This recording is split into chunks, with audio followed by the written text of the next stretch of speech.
This is the TJ Hoisington Podcast. Unleash your greatness within.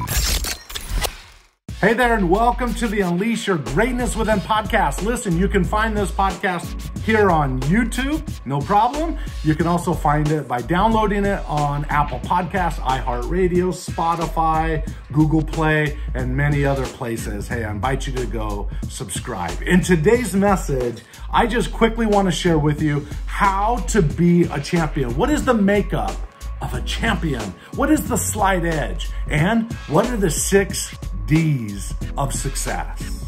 You already know. My passion and my mission to help you unleash your greatness within. My heart goes out to the underdogs that's on their way. If you think you can go from good to great, okay, let's motivate. GreatnessWithin.com. TJ Hoisington. GreatnessWithin.com. You see, last weekend, listen, I had the opportunity to speak at a youth conference. A lot of youth. It was awesome, and I love the youth. I love pouring thoughts and ideas into them. So I thought I would do is share that same message that I shared with them over the weekend so that you can get the benefits of this message. It has been my passion for now over 20 years of helping people unleash their greatness within. And I told the youth, as I tell you right now, it's not about whether or not you have it. It's not about whether you failed in the past or not. It doesn't matter. It's about discovering it. And it's about living on faith to believing that there's always possibility in front of you. That requires sort of an optimistic thinking.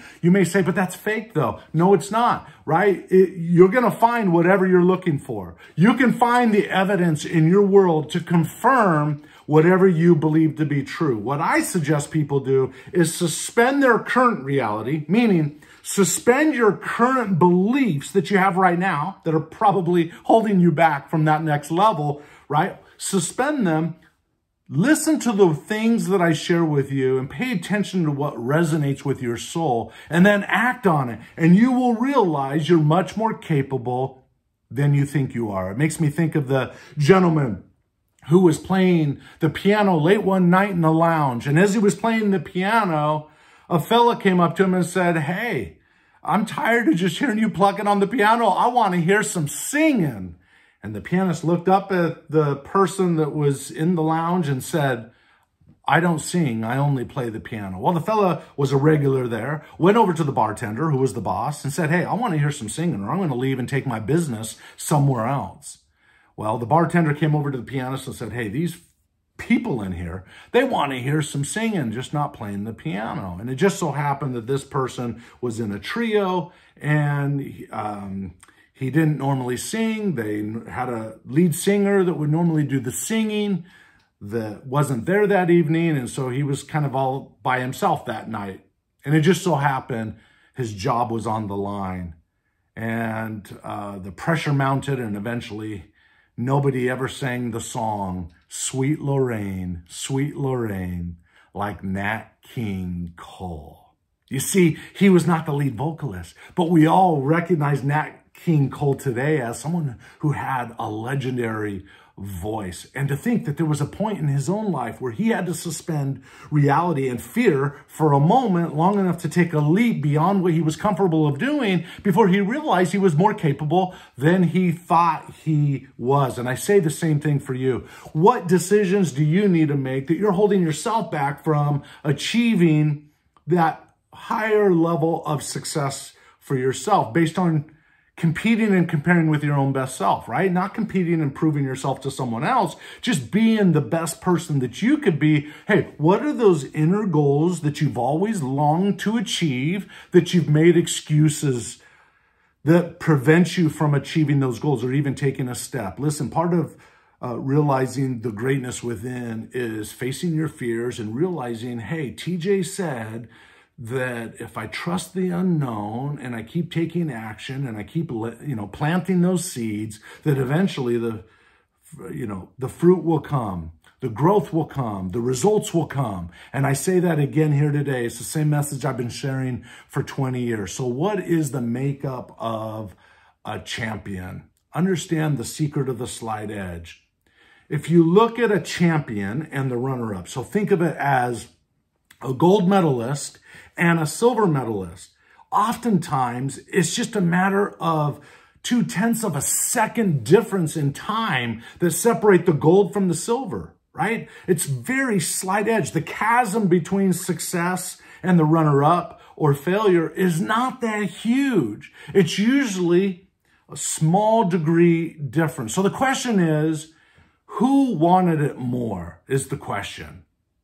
Because one thing that you have to understand is you don't have to work double the amount of time. You don't have to practice double amount of the time to be the best, but you do need to give a little bit more. And I'm going to share that in the 6 Ds of success that I have for you. But just keep in mind, you have much more capability than you think you do right now. And you will never, I tell my own kids this, you will never recognize all the talent and ability that you have that will make you a champion unless you're willing to make a decision, plan, and then execute on it. Even though when you step out of your comfort zone, it creates anxiety, tension, feedback. When you do that, woo, I tell you what, you recognize you're more capable, like Nat King Cole. You recognize you're more capable than you think you are right now. And life is about pushing the boundaries, not to measure up to someone else,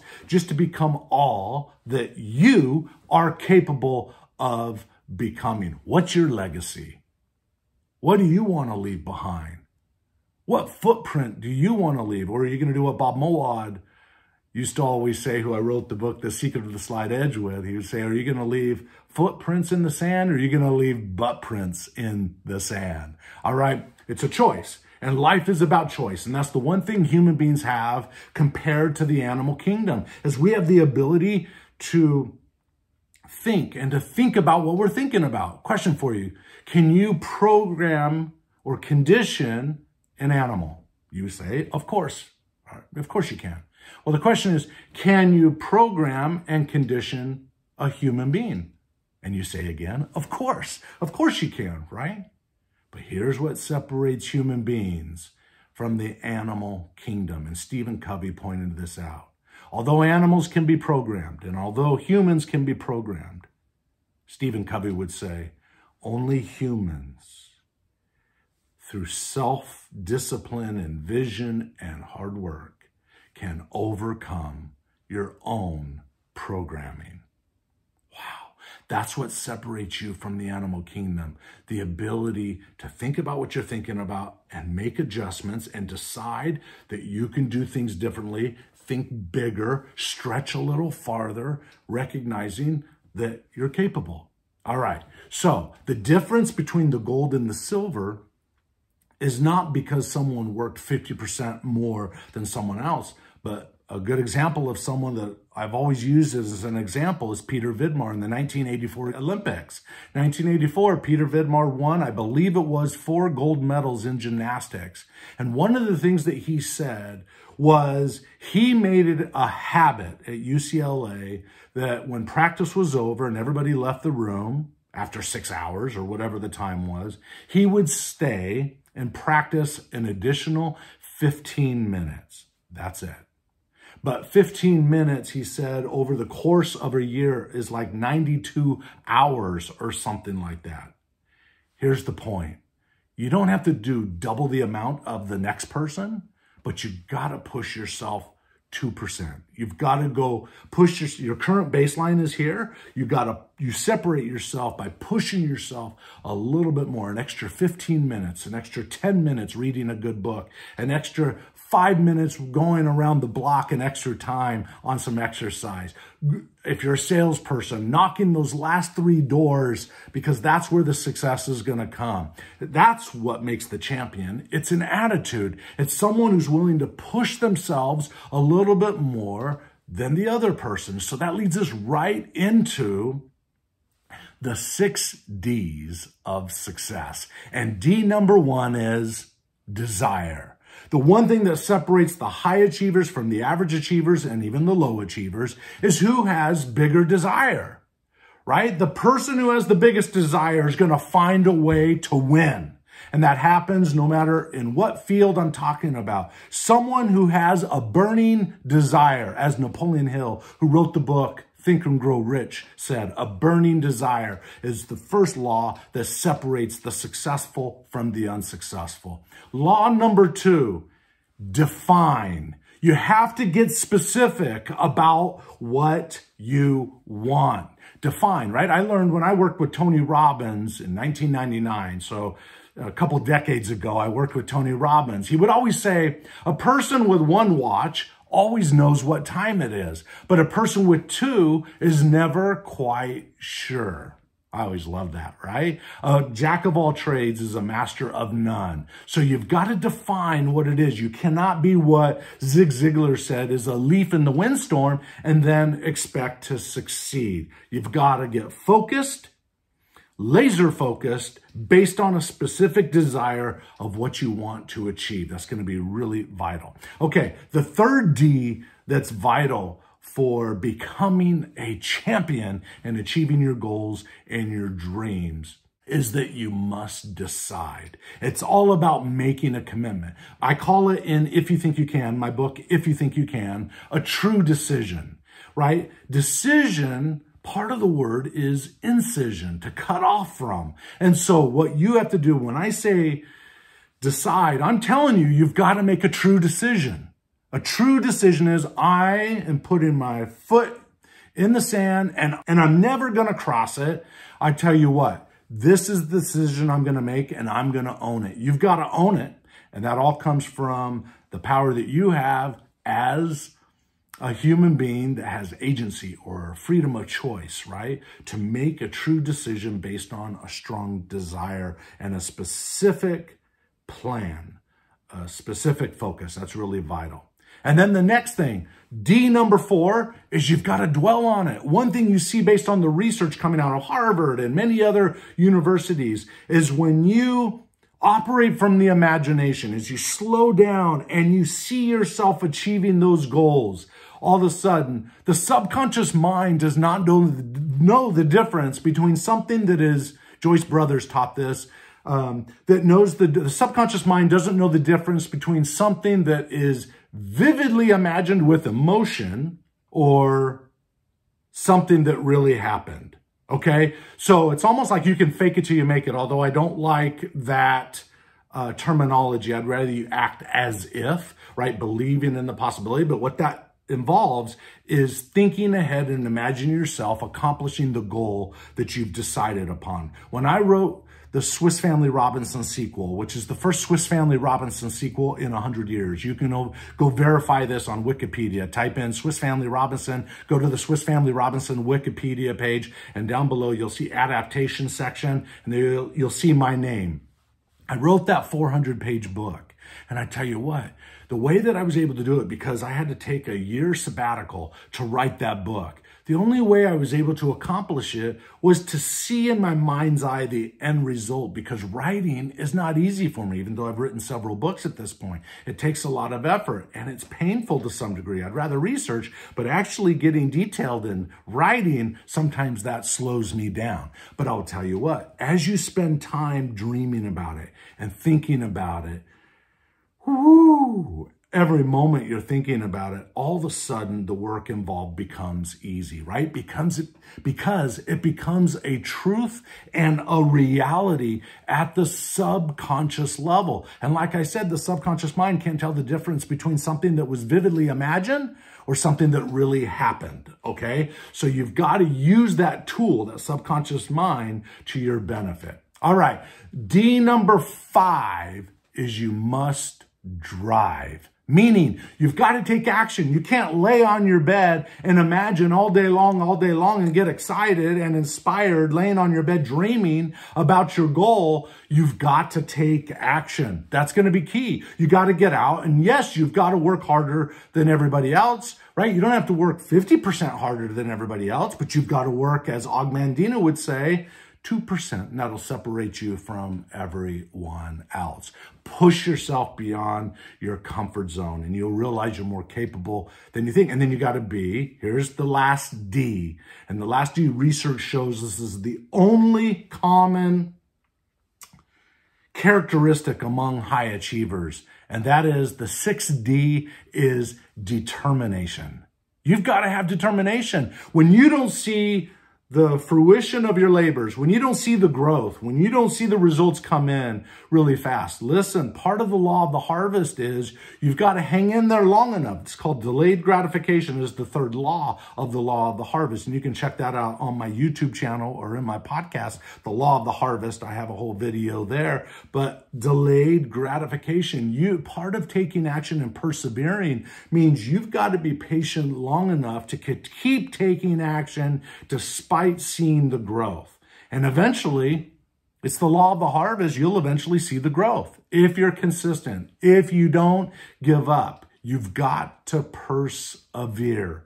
And if you'll persevere, you've got it. So, burning desire, you got to have that desire. You got to define it.